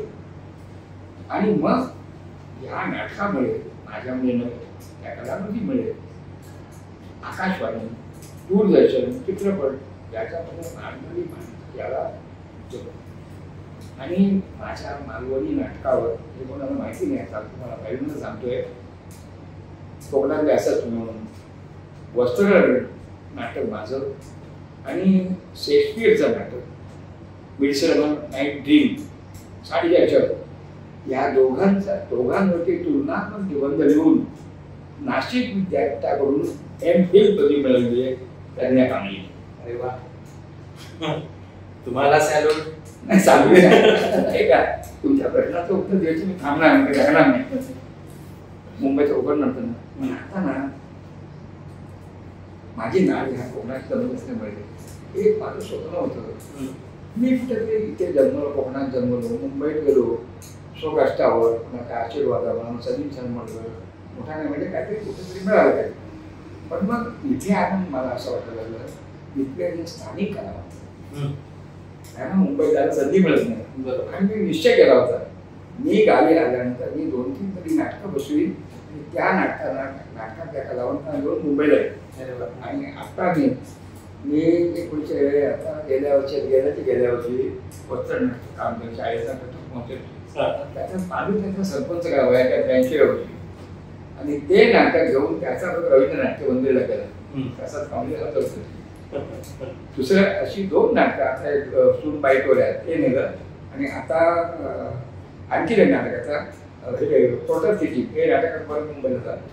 हे स्थानिक कलावंत आहेत त्याचा इतका आनंद की मग मुंबईत राहणारे जे प्रेक्षक आहेत त्या गावचे कुठून पडतं याचे ते आमचे कलावंत असत आमचा मुंबईत बघूची आहे खूप सुंदर हे आणि हे स्वप्न माझं पूर्ण झालं. हे विल फायदा आहे इच्छावृत्ती प्रबळ असेल काही ध्येय असेल ना ध्येयाशिवाय जगणं म्हणजे शेवटी नसेल पहिला काय ते आयुष्यात ध्येय पाहिजे काही होईल म्हणून. नक्कीच आजच्या प्रवृत्तीला एकच सांगतो निष्ठेने श्रद्धेने प्रामाणिकपणे करायला आणि करता करता नुसता यश मिळत नाही. वाचायला पाहिजे बघायला पाहिजे निरीक्षण करायला पाहिजे अवलोकन करायला पाहिजे तर तू पण झालं ना. नक्कीच पटकन बटन लागल्यास यश तुम्हाला कळत नाही. माझ्या कवितेची 4 ओळी आहेत जोखीम घेतल्याशिवाय जखम होत नाही जोखीम घेतल्याशिवाय जखम होत नाही आणि जखम झाल्याशिवाय वेदनेची भाषा कळत. ती तुम्हाला जखम पाहिलाच नाही वेदना कशी कळणार. कुठलाही यश ना त्यामुळे ना काय असं त्या शिरायचं नाही पण तुम्ही कष्ट केले नाही होतो आयतं मिळतं ना आयतं ते कधी टिकत नाही ते कधी निसटून जातं विरघळून जातं चपून जातं. पण कष्टाचे असते ना ते टिकावं आणि आयतं मिळतं ते कधी. आता आपण ऐका आता या अवस्थेमध्ये काय त्या हिरवीने बोलतोय उत्साहाने बोलतोय ऊर्जेने बोलतोय तुमच्याशी. मी सकाळी 5:30 होतो आमची कामवाली बाई 6 वाजता येते. पाण्याची वेळ आहे आमच्या गावामध्ये पाण्याची 8ची आणि 9ची 2 वेळा. मी उठल्यानंतर माझा व्यायाम वगैरे राहणार असतो तो करतो आणि पाणी भरतो भांडी घासतो झाडांना कोणत्याही माझ्या झाडांना पाणी घालतो आणि मग माझं सगळं करतो रोज करतो.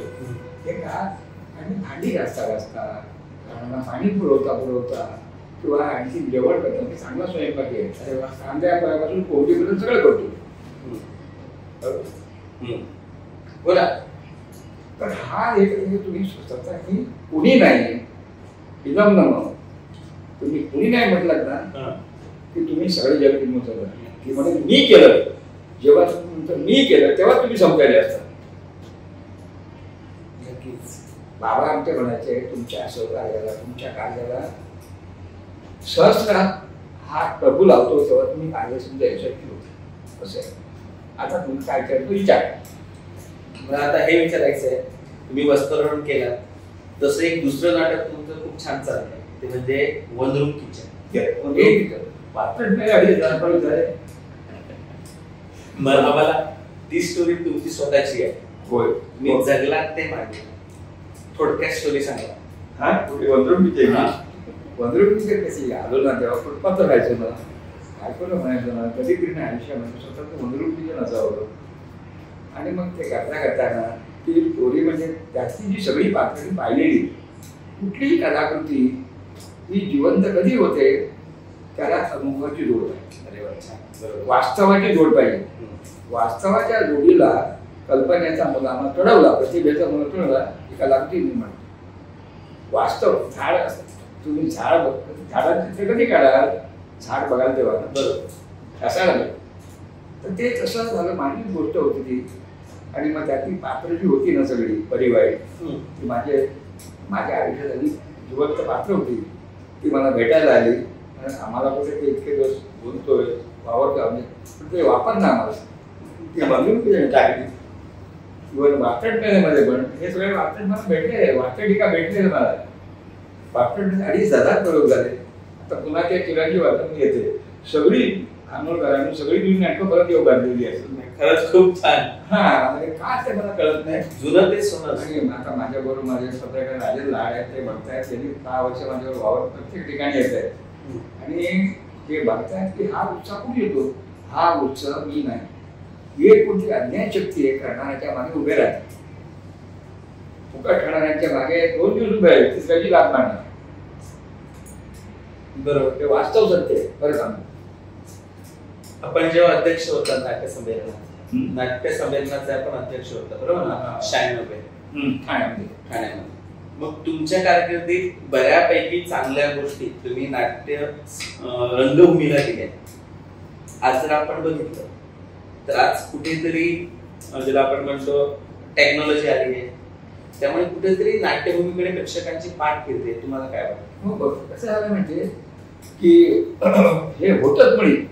हा चढ उतार असतो. तेव्हा बोलपट आले, तेव्हा बोलपट आल्यानंतर जे मूक चित्रपट होते त्याच्यावर परिणाम झाला. पण एकुलता एक विश्वातला कलावंत चार्ली चॅप्लिन हा पूर्ण उरला. त्याचे अबोल चित्रपट चालूच राहिले, इतकं ताकद होती त्याच्यामध्ये.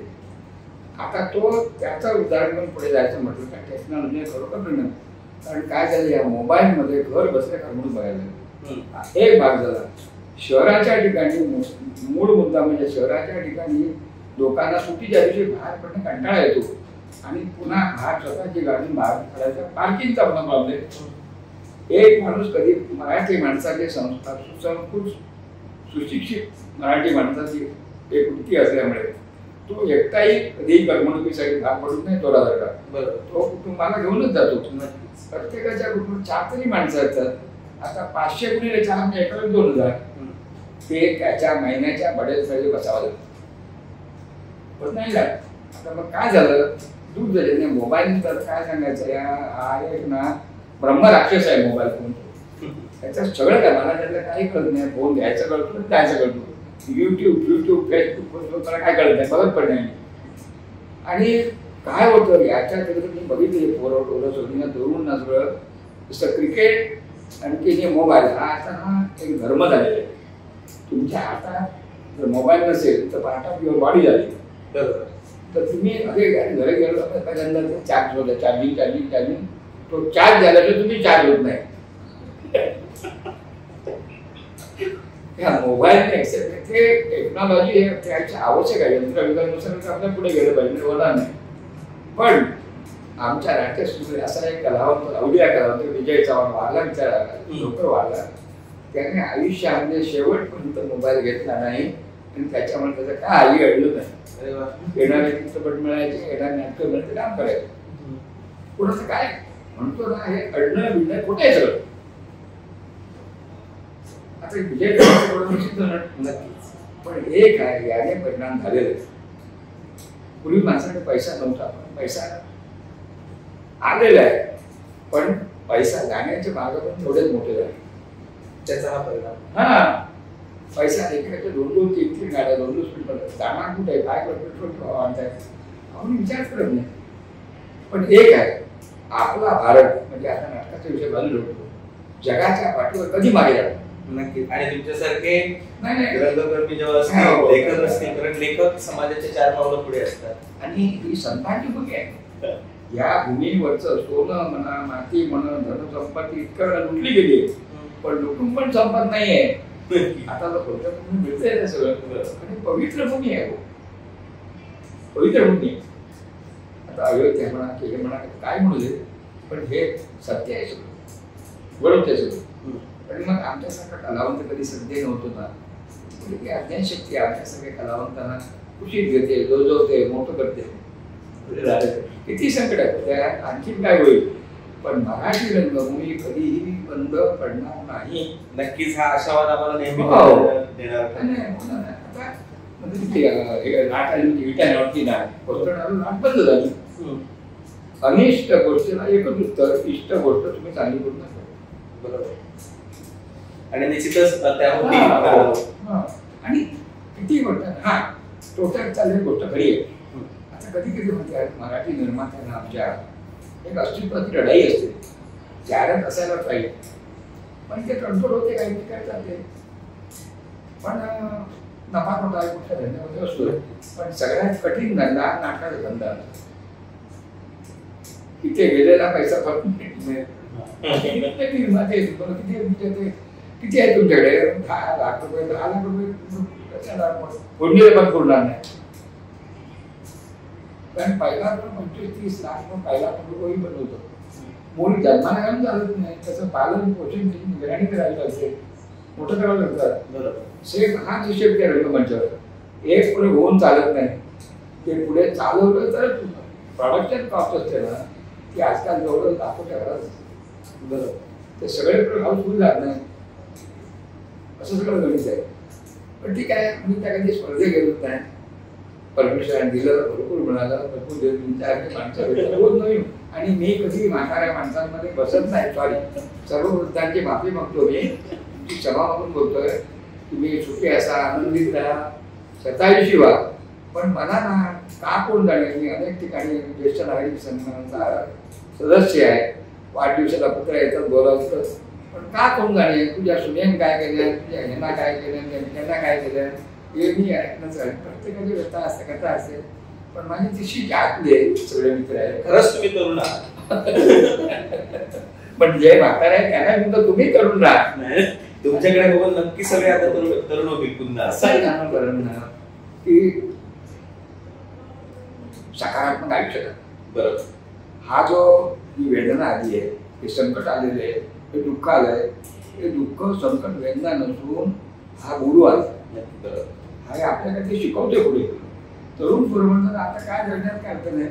माझ्या बाया वस्तण हे पुस्तक वाचून कितीतरी आत्महत्या वाटते. अरे वा, खरं सांगतो. त्यांची मला पत्र आली, येऊन ती मला भेटलंय. हे पुस्तक मी वाचलं आणि मी आयुष्यातून संपायला चाललो होतो. पण मी म्हटलं मला जगण्याचं औषध मिळालं. कसं माहितीये, कसं हो, माणसाचं आयुष्य मिळणं सगळ्यात मोठं फार मोठं पुण्य आहे. बरोबर, माणसाचं आयुष्य पुन्हा तुम्हाला कधीही मिळणार नाही. पूर्वजन्म मला माहिती नाही, पुढच्या जन्माचा आपल्याला काय माहिती नाही. हा जो जन्म आहे ते आलेला म्हणतात ना, आलेली वेळ गेलेली वेळ पुन्हा कधीच गेली. गेलेला पैसा तुम्हाला मिळवता येईल, गेलेली वेळ ही शब्द तुम्हाला कधीच मिळवता येणार. आता तुम्ही इतकं सगळं जगताय, भरून जगला, खूप समस्या किंवा संघर्ष तुमच्या वाटायला आले, त्याच्यावरती त्या संघर्षावर तुम्ही 2 हात गेला. मग मगाशी तुम्ही असं बोलता बोलता म्हटलं की तुम्ही अनेक चांगली माणसं जमवणार. आजही तुमचे नाना पाटेकर यांच्याशी खूप जवळचे संबंध आहे. म्हणजे नाना पाटेकर म्हटल्यानंतर ते एक वेगळं कॅरेक्टर आहे. स्टेट फॉरवर्ड कशा प्रकारचे जवळून पाहिजे माणसं. नानासारखा मराठी रंगभूमीचा करण आहे. खरं सांगतो की तुम्हाला एक सांगतो, फार मोठा किस्सा आहे तो. अनंत काणे नावाचे फार मोठे निर्माते अभिषेक सांगतो, आणि ते वारले हिंदू हॉस्पिटलमध्ये. लक्षातच माणूस म्हणजे काशीनाथ घाणेकर काम करते, नाटक गुंततामध्ये हाऊसफुल केलं म्हणजे नाटक आलं. पण काही धंद्यामध्ये त्याला असं झालं, तोटा आला. त्याला हिंदू हॉस्पिटल भेट आहे. आणि अशी अवस्था आली की त्यांची बाई परत गेली. तर तोंडोलकरांचा मला फोन आला, गंगाराम असा आहे तोंडोलकर, पण मोठा माणूस मोहन तोंडोलकर, पुरुषचे निर्माण काम करेल. आणि असं असं प्रश्न आहे, एकच डोळ्यासमोर नाना, पण नानाची कोण बोल, नानाची बोलायला घाबरत असेल की नाना चेहऱ्याने नाकात वाढलेला तो फणसारखा फार मोठा माणूस. तर म्हणाले असे काय पैसे झाले, कसं काढणार, इन्सल्टिंग आहे एवढं. मग मी फोन केला, आमचे काय काय असतील ते जास्त कधी नानाची बोलत डिस्टर्ब करत नाही, पण होतं बोलत.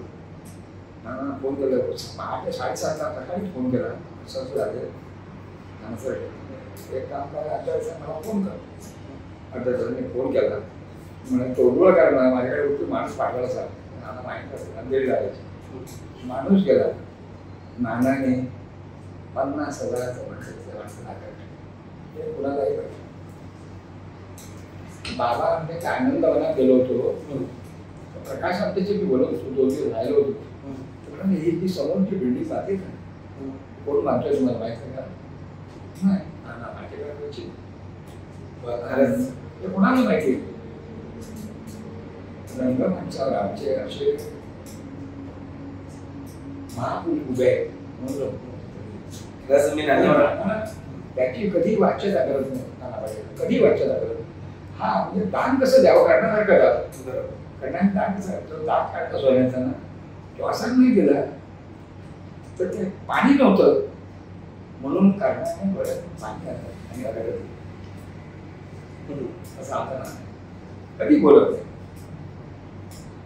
खरंच खूप सुंदर म्हणजे हे किस्से कदाचित आम्हाला दुसऱ्या कोणाकडून ऐकायला मिळाले नसते. आपण याचे प्रत्यक्षदर्शी साक्षीदार आहात आणि नेहमी राकट वाटणारे नाना इतके हळवे आहेत किंवा इतके आमच्या कोकणी फणसासारखे गोड आहेत हे तुमच्यामुळे आज रसिक प्रेक्षकांना कळलं. खरंच खूप खूप मजा वाटते आणि ही मुलाखत संपू नये असंच वाटतं की अशा अनेक गोष्टी आहेत ज्या तुमच्याकडून जाणून घेऊ शकतो. खरं तर तुम्ही मालवणी भाषेला जो दर्जा दिलाय किंवा मालवणी भाषेला जे एक उंची दिली आहे त्या उंचीबद्दल आम्ही मालवणी म्हणून आपला आजन्म ऋणीच राहतो. मच्छिंद्र कांबळे असेल तुम्ही आहात ही खूप मोठी म्हणजे आपण एकच व्हायला पाहिजे म्हणजे गणित असं नाही पण मालवणी भाषेमध्ये मालवणी साहित्य दर्जेदार साहित्य निर्माण झालं असेल. आता एकांकी होता चांगलं साहित्य ते छापलं गेलं पाहिजे गेलं पाहिजे त्याच्या रूपांतर साहित्यामध्ये होईल ना. वाचन दुरुस्ती संपली आहे मोबाईल वाटतात सगळे पुस्तक पुढे वाटतात बरोबर हा मोठा प्रॉब्लेम आहे. म्हणजे साहित्य निर्मिती काळाची गरज आहे. रूपांतर छापून आलं ना ते वाचतात सगळं तो रेकॉर्ड आहे लायब्ररी समजू ती पण ज्यांना काही कळत नाही त्यांचं पुस्तक पाहिजे बरोबर लायब्ररी आहे.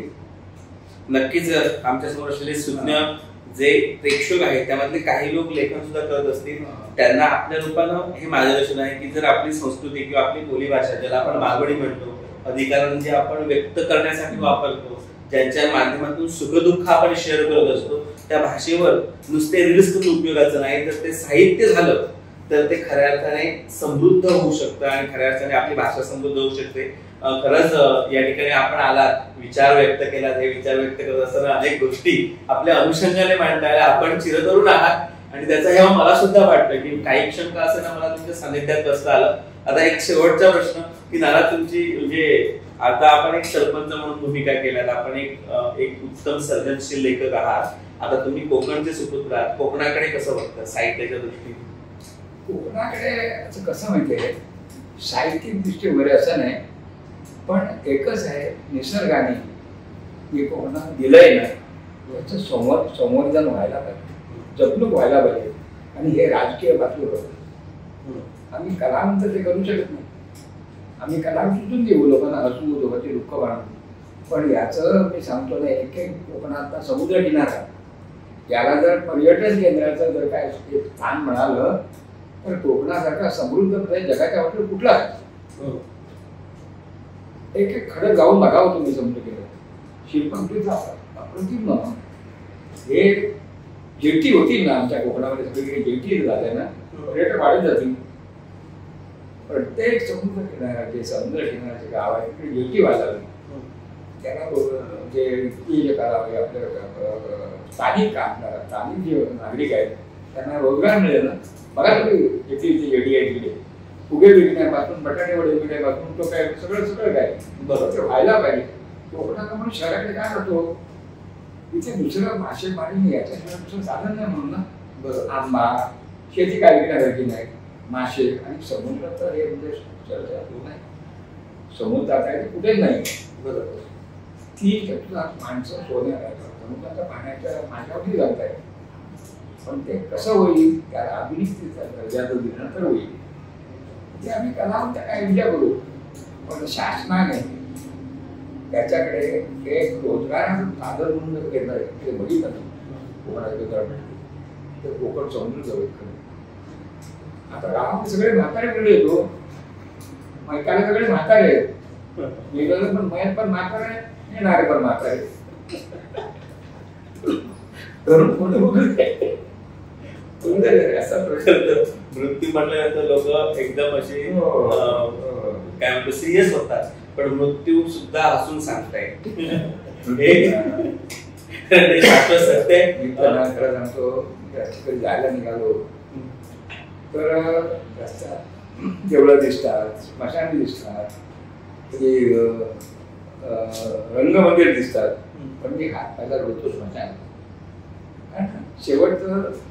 शेवटचा स्टोर आहे माणसाच्या सगळ्यात म्हणजे रवींद्रनाथ टागोर म्हणायचे, मृत्यू म्हणजे वेदीवरती चढवलेल्या माणसाचा प्रसाद चरणावर.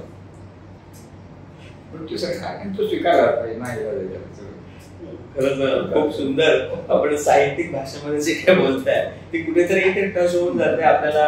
एका म्हणजे मला शब्द नाही माझ्याकडे. आजचा दिवस हा माझ्यासाठी खूप महत्वाचा किंवा माझ्या आयुष्यामध्ये सोन्याचा दिवस म्हणून तो मी जतन करून ठेवाय. कारण तुमच्यासारखा दिग्गज असा लेखक ज्याला आपण सर्जनशील म्हणतो, ज्याने स्वतःचे नाटकाच्या माध्यमातून जनसामान्यांसमोर मला शेवटची आठवण सांगतो पुलंची. आता तू सांगतो ना की कसं माणसाने कसं जगावं कसं सांगावं.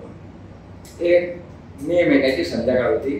पु ल देशपांडे म्हणजे वाद्य केलेलं होते तेव्हा, आणि सुनीता देशपांडे, पु ल देशपांडे गप्पा मारत बसले होते.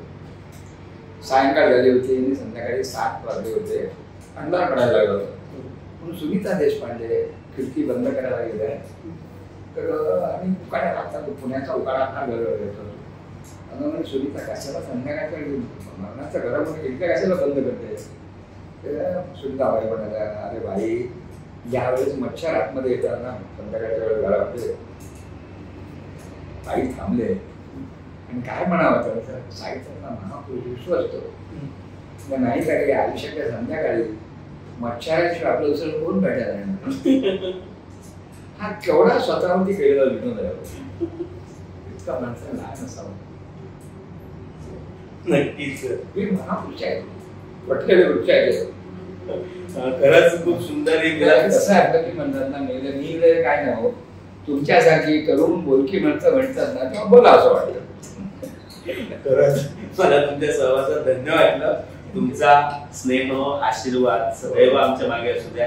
आपण प्रहारच्या स्टुडिओमध्ये आलात, मोकळेपणाने व्यक्त झालात. एका 85 वर्षाच्या तरुणाला भेटल्याचा आनंद मला प्रहारच्या माध्यमातून घेता आला. त्याबद्दल पुनश्च एकदा मी प्रहारच्या सगळ्यांना या ठिकाणी नमस्कार करतो, आपल्याही चरणावर नतमस्तक होतो आणि आपला निरोप घेतो. मनपूर्वक तुमच्या पुढच्या आयुष्याला अगदी तुम्हाला चांगलं आरोग्यदायी आयुष्य लाभो. तुमच्या सगळ्या इच्छा कामना पूर्ण हो.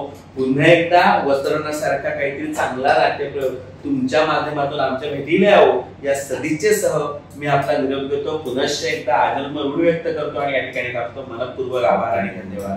प्रहारच्या सर्व श्रोत्यांना वाचकांना माझ्या मालवणीतून शुभेच्छा. परत नका यायचा वाटलं तर मी येईन सर.